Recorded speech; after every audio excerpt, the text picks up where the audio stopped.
كوب كيك المدارس.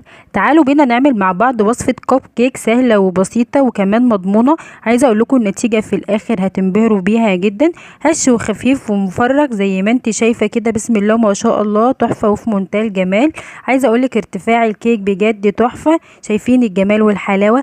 مكوناته موجودة في كل بيت واقتصادية جدا جدا. عايزة اقول لك ألذ واسرع وصفة كوب كيك اولادك هيفرحوا بيها جدا جدا. حطيها في اللانش بوكس وفرحيهم. يلا نبدأ بسم الله ونصلي على الرسول ونشوف مقاديرنا قد ايه سهله وبسيطه. اول حاجه اجيب عندي دورق الخلاط وهنزل فيه بكوبايه من الحليب وكوبايه من السكر، نص كوبايه من الزيت، باكت من الفانيليا او نقطتين من الفانيليا لو الفانيليا السائله المتوفره عندك زي ما انتم شايفين اهو، بسم الله ما شاء الله. بعد كده هجيب حبتين من البيض بدرجه حراره الغرفه، وطبعا لازم تكون المكونات كلها بدرجه حراره الغرفه علشان طبعا دي اهم خطوه من خطوات نجاح الكب كيك.